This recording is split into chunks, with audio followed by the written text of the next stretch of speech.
How's it going, everyone? Today we got a story of a spoiled kid who ends up pulling the fire alarm because he didn't get what he wanted. Anyways, let's call the subscriber who submitted this story Mike, and oh my god, my nose is clogged.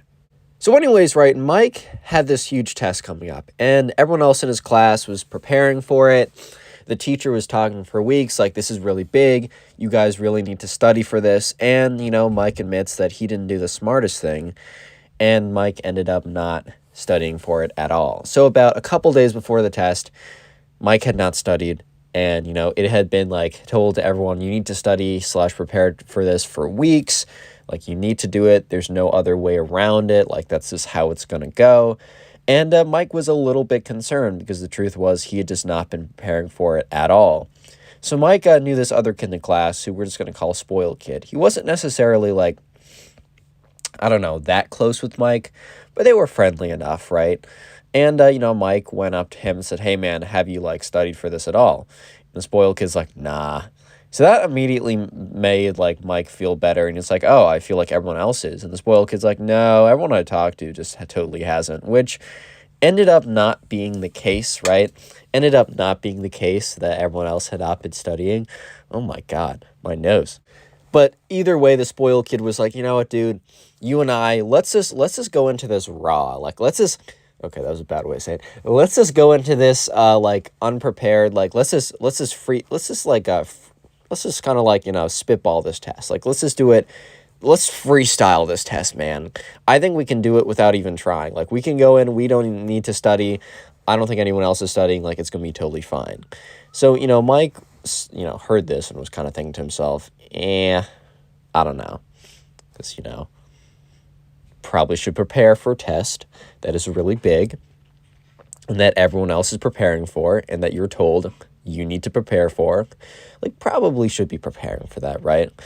But anyways, Mike also has not been preparing. He doesn't want to study because that's not fun. And the Spoiled Kid was, Mike was basically pretending like the Spoiled Kid was making a point to make himself feel better. He's like, yeah, man, you know what? You and I were in this together. Mike tells me, because he submitted this story to my Instagram, which you can submit stories to my Instagram or Twitter. Just make sure you follow them first and then DM me. He says that this was a bad idea and that he wants to tell everyone that if there's a big test, you should study for it and that you will not be able to just, do it off brim. You won't just be able to do it from, scratch most of the time. This is not a good idea. But anyways, right, so Mike ends up not studying at all, and the day before the test, he goes up to one of his friends. He's like, hey, man, have you, studied for this test? And his friend kind of looks at him with this kind of look of, obviously. And he's like, yeah, dude, I've spent the last 2 weeks, you know how big this is? And he's like, have you? And Mike's like, yeah, no, I have. Totally, man. I've been studying. And the truth was Mike had not done a single lick of work before this point. So when he went back home, Mike tried to cram it all before. And a lesson you guys will definitely learn if you haven't learned this already is if you got a big test, don't save it all to the night before, because that's not how really you learn information. Give yourself a couple days, maybe a week if that's better for you, or kind of depending on how much content you got to learn. It's not good to do it all the night before. It can be done, but you're probably not going to get your best result. So Mike went, home that night, pulled out all of his papers, and kind of realized that it was too big to do anything. And sometimes when it's I've never done this, but I've definitely heard people say, when you have just so much work, you decide to do none of it. Terrible idea, but it's kind of the feeling of you're overwhelmed, so you don't even try doing any of it. Just do a little bit. Even if it's in this case, at least do a little bit so you have a little bit. You won't completely bomb the test, you'll just mostly. But anyways, the next day comes around. It's the day of the big test, and Mike meets up with the Spoiled Kid. He's like, all right, you're ready to just to spitball this, right? Just to do it off the brim, just do with no preparation. The Spoiled Kid's like, yeah, man, I'm not even worried. We can totally do it. We're smart people. They were in 8th grade, so this logic still made sense. And they go into the test. And Mike and the Spoiled Kid sit next to each other. Not so that, maybe share answers, but it's not like they're going to have any answers that are worth sharing. So they get the teacher goes around, so says, all right, guys, I know you've been preparing for a while for this. I got a feeling that if you studied, you will do well, and I can almost guarantee that. If you've not studied, well, best of luck. And that was like the most ominous thing that Mike and the spoiled kid could have heard, because he literally said like, hey, he basically said, hey, Mike and spoiled kid, you guys are screwed, bro, lol. I mean, he didn't say that exactly, but you know what I mean. And so there, the teacher walks around, hands out the test. And one thing that Mike does, and something that I do as well, is when you get the test, you open it up and you look at all the pages. Because you just want to see, exactly what the questions are going to be. You want to get a sense of like, okay, it's going to cover all these topics. And by the end of skimming all the pages, which the spoiled kid did as well, Mike realized he was screwed. Because this was a type of test that was kind of testing specific information that was outlined in the study guide, but it wasn't really a test that you could just figure out if you didn't prepare. And Mike and the spoiled kid came to that realization pretty quickly. So spoiled kid looks over at him and kind of has this look of like, oh no, bro. Oh no. Like kind of this look of like, this isn't going to be good. Like this is going to be really bad. Kind of a look of that. And at this point, Mike realized that deciding to just, free ball this, do it off the brim, was a terrible idea.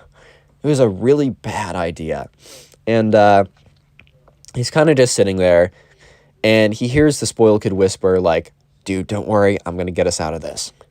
And he sees the spoiled kid raise his hand, and the teacher comes over and he says, can I go to the bathroom? And the teacher's like, all right, well, just leave your phone here. Because a lot of kids would try and go up to the bathroom. They go on their phone. They look up the answer they don't know. And then they come back and put it down. So that's fair enough. Spoiled kid takes out his phone, puts it down. And so the spoiled kid, he basically said, I'm going to fix this for us. And Mike kind of looks at him and then looks, or he said that a second ago, but Mike's trying to figure out why that is. Spoiled kid hands in his phone. The teacher, grabs the phone, puts it at the front desk, and, the spoiled kid gets up and walks out. So at this point, Mike's okay, I don't know what he means by that, but it's not like I'm doing good right now. So he's sitting there, at this point, Mike is just there trying to find answers for the test, trying to figure out how to do it. He's really trying to reason his way out of, this situation, because he doesn't really know otherwise. And the problem is he can figure out two questions out of the 25. So he's like, all right, I'm looking at a 2 out of 25. That's not great. Hopefully there's a 23-point curve, but I don't think that's how it's going to go. And in the middle of trying to figure out one of the questions, he's kind of jolted up because a really loud noise kind of happens. And he's just okay, I wonder what this is. And then he looks up, and sure enough, it is the fire alarm. There's the flashing white light. There's the noise. The teacher's like, oh, shoot, bro. Damn. Because I don't know, I feel the teacher, because the thing is, teacher only has so much time. Now he has to give them extra time, and then they can go back home. It's always a problem when the test is interrupted. So the teacher's like, all right, guys, get your stuff together. The fire alarm, we all got get up in an orderly line or whatever. And Mike doesn't initially put together the 2 and 2. He thinks it's a random coincidence. He's like, oh my God, I'm saved. We just had the fire alarm. This is perfect. I'll be able to go home and look up some of these answers. This is this act of God just saved me. Little did Mike know that this was no act or no random action, right? This was not some crazy RNG luck or anything. This was just this was the work of someone else, right? And he will soon know this because he's walking out and he realizes that, spoiled kid's still in the bathroom. I really hope that he got out in time, or I don't know. I hope he's not stuck inside or something. Because at first, he wasn't sure if this was a drill or a legitimate fire. But eventually, he sees the spoiled kid walking out of the building. And he's like, okay, word, great. And the spoiled kid goes in line. And the teacher's like, all right, well, here's the last guy. Points to spoiled kid. We got everyone here. Everyone wait here. I'm going to go report that we have everyone. So the teacher walks up to the other teachers that have their clipboards and their, whatever, the attendance sheets. And the spoiled kid, says, psst, Mike. And Mike turns around, he says, and the spoiled kid just says, you're welcome, man. And Mike kind of looked at him what do you mean by that? What do you mean by you're welcome? And spoiled kid's like, dude, like, just, you're welcome. Just gave you an opportunity, and now we're not going to fail the test. And Mike's like, I have no idea what you're talking about. Spoiled kid's like, come on, man. Like, don't be stupid. And Mike just looks at him. And, like, if you were watching Mike's facial expressions, it was like the little gear inside of Mike's head starts to turn, and you can see it in his eyes when he puts two and two together and realizes that it was the spoiled kid that pulled the fire alarm. It was not an accident that happened to work out in his favor. It was the spoiled kid who pulled the fire alarm. So at this point, Mike looks at him. He's like, dude, like, you're, what? Did you pull the fire? And he's like, yes, obviously. Come on, Mike. Come on, Mike. Let's get together. A little faster here. And Mike's like, dude, like, I get what you're trying to do, but you're going to get caught. And he's like, no, I'm not. And Mike's like, dude, they're definitely going to check the cameras. He's like, cameras? And Mike's like, bro, the whole place has cameras. And at this point, right, the spoiled kid apparently had no idea. I guess he was just, like, so desperate to, like, get more time. He's like, all right, I'll just pull this and leave. And the spoiled kid's like, nah, dude, there's no cameras. Like, you're just making that up to scare me. And Mike's like, bro, there are cameras. And they're definitely going to check because they know the system will tell them it was this fire alarm that got pulled. And since there's no fire and it wasn't a drill, they're definitely going to check the cameras to see who pulled it so they can ask them why they pulled it. At this point, he's like, oh, no, like, oh, crap, like, there's no way. And it's as, like, Mike was saying this, that, like, you know, the police officers come out and they go into the building and the principal's out there and basically everyone with authority is there. And within 20 minutes, like, some people come out, they start talking to the principal. At this point, the spoiled kid is, like, starting to freak out. He's like, dude, I didn't think I was going to get caught. Like, this is crazy. Can I just deny it? And Mike's like, you're going to deny video footage? What are you going to say? That it's, like, edited? That it's, like, a deep fake or something? Like, what are you going to say, bro? And he's like, I don't know. Like, I don't know what I'm going to say. And that's when, you know, this, like, the principal, one of the, like, the fire marshal and, like, some teachers start walking over to Mike. Start walking over to where Mike, the spoiled kid, and the rest of his class is. And as Mike's like, are they just coming over to say that we can go back inside? Like, very generally. But soon, Mike and the spoiled kid started to realize that, you know, they weren't walking towards every group, right? They weren't walking towards every group. They were walking towards the group that Mike and the spoiled kid were in. And they also noticed that one of, like, the teachers pointed in the direction of Mike and the spoiled kid. Like, they pointed, like, it pointed the finger, and it looked like it was right where the spoiled kid was. And Mike's like, oh, no, dude. And the spoiled kid's like, no, this cannot be happening. This cannot be happening, man. Like, this can't be happening.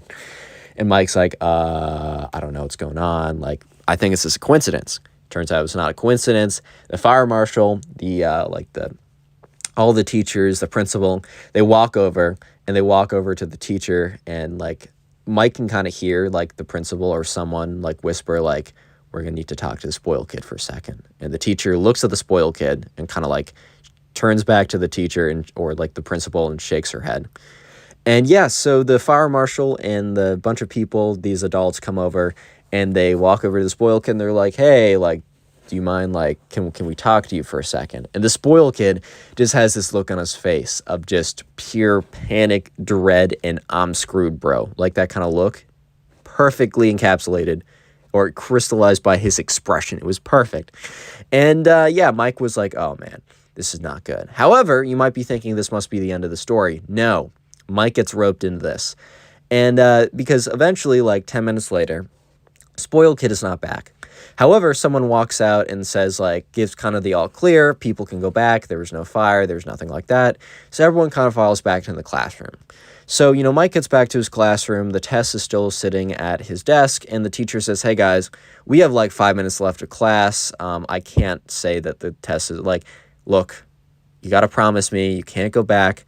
Don't look up stuff online. It's going to be, I can't do anything about it because I need to give you more time to finish this. It wouldn't be fair otherwise. And I'm also not going to just write up a whole new test, but just promise me you're not going to go home and look stuff up. It's all on your word. Like, I can't stop you, but don't do that. And obviously a bunch of people in the class were going to do it either way, but Mike's like, okay, like whatever, like, okay, I'm given another opportunity. Let's not mess this up. And that's when, as he's about to leave the classroom, because like eventually the teacher's like, all right, you can leave a couple minutes early. It's not like there's any point of you still being here. And the class is like, all right, thank you. We'll see you tomorrow. So everyone's getting up to leave. And that's when Mike, who's getting up to leave to go home, because it's towards the end of the day, this teacher walks in and kind of goes up to the teacher, whispers something. And then Mike's teacher says, hey, Mike, can you stay for a second? And Mike's like, what? And so the person who walked up is like, and the teacher kind of points at Mike. So this faculty, staff person, whatever, comes over to Mike, says, hey, like, can we talk to you for a second? And Mike's like, yeah, sure. What's up? And he says, well, actually, can you just come to the principal's office? This will hopefully not be that. It'll be hopefully be quick, maybe. Mike's like, okay. So at this point, Mike's mind is racing. Because he's like, what could this be? Like, why am I being asked? I didn't cheat. I didn't pull the fire alarm. I didn't do anything. Like, I get it. I didn't study for the test. But, like, first of all, how would the teacher know that? And I'm already going to be punished by a bad grade. Like, what's the meaning of this? So they get to the principal's office, and the spoiled kid is sitting there. The principal's there. The fire marshal's there. And everyone's basically there. And the principal's like, so, spoiled kid, like, he admitted that you and him pulled the fire alarm. And Mike's like, what? And he looks at the spoiled kid, and the spoiled kid refuses to make eye contact. So Mike's mind is like racing because he's like, okay, this kid just like, he didn't rat me out because I didn't do anything. He just made something up. I don't know why he would like bring me into this as well. And the teacher's like, this is a really huge offense. Like, it will go in your permanent record. You will most definitely be suspended. There's a chance you'll be expelled. Like, this is really big. We're definitely calling your parents after this. And Mike's like, whoa. Mike's like, says, I just didn't do it. I didn't pull. And he's like, and they're like, well, you know, we didn't catch you on the camera doing it. The spoiled kid said that you and him had a plan together. So while you might not be getting as strict of a punishment as the spoiled kid, you're still going to be punished for planning something that was super disruptive today and wasted the fire department's time. Then he got like a 5-minute lecture from the fire marshal of like how there's actual fires going on and people who need to be saved, and like 30 minutes to an hour was like wasted, and like someone could have been hurt during that or even worse. And, Mike at the end of it says like, hey, can I talk to the spoiled kid privately? And they said like, okay. I mean, like, whatever. And the spoiled kid was like, you could see on his face that he did not want to have this conversation. So they open up like an office room or whatever, and they say, you got a couple minutes, like, you guys can talk it out, like, that's fine. They close the door, and Mike's like, dude, why? And the spoiled kid just like isn't responding. And Mike's like, come on, like, you know I didn't do anything. And the spoiled kid doesn't respond. He's like, just give me an answer. And the spoiled kid's like, fine, like, I'm sorry, I panicked. I didn't want to go through this together. I thought like the blame would be less if there's two people involved. He said, it's obviously not. I'm sorry. And Mike's like, well, you can tell them that you made that part up. And the spoiled kid's like, yeah, but then, they're going to know I lie. And then why would they believe anything else I say? And Mike's like, I don't know, man, but this isn't my fault. Like, this isn't me. This isn't on me. Like, I know you were doing this for us, but that doesn't mean that I, like, gave it the approval. This doesn't mean that, like, I should be punished for it. Like, you have, like, please just think about it for a second, please. And as Mike is saying, like, please just think about this, the door opens up, and the teacher opens this, says, all right, guys, you got a couple of minutes, come back out here. So they're sitting down, and the teacher's like, or the principal's like, all right, well, Mike, we're going to call up your parents. We're going to tell them what happened, and then you can talk to them after we talk to them. Basically being like, we're going to tell them the crazy thing you did, and then you have to explain it to them immediately after. Especially, they're going to be super hysterical, and you get to talk to them because we don't want to deal with that.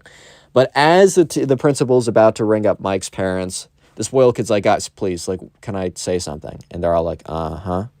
And the spoiled kid goes on to explain, like, that him and Mike were not really prepared for the test, and that Mike had nothing to do with him pulling the fire alarm, and that he had no idea, and that he thought that, like, if he was, like, in trouble with someone else, it'd be lesser. He said, like, it was messed up, but, like, I was under a lot of pressure, and that Mike did nothing. And the teachers are like, well, how do we know that Mike just didn't, like, tell you to do it? And, you know, he's like, well, Mike did tell me, but he told me to do that because he didn't do it. And he's like, you guys also don't have any proof. The only proof you had for Mike was my word, and I'm now saying that that is invalid. And he's like, Mike didn't do anything. And they turn to Mike and they say, you're going to be in huge trouble if we find out otherwise, like even bigger than you would be now if you did it. And Mike's like, that's totally fine because I didn't do it. And they say, okay, you're free to go. So Mike was free to go. And yeah, he didn't get in any trouble. He actually ended up, Mike was like, felt kind of bad about like what happened with the teacher. And so he actually didn't look up any of the answers when he went back home. And it actually was fine because the teacher said, like, I'm sorry to everyone who prepared a lot. We're just going to start a whole new test in 2 weeks. I'm going to give you guys more time to study. Like, it was, that fire alarm messed up the whole thing. And what ended up happening with the spoiled kid is he was suspended for a while. He had to write an apology to his teacher. He had to write an apology to the fire chief. He had to write like 5,000 essays, right? And but he didn't get expelled, and he didn't do anything like that after that. And the moral of the story is like, well, couple. One, study for your tests. Like, it's okay to make mistakes, but study for your tests, and also never take the easy way out, especially if it hurts other people. And yeah, if you want to do the nice thing to me and support the channel, go ahead and watch another video. Leave a like and thank you. Click on the video on screen right now. I know you'll enjoy it. Just click it, do it.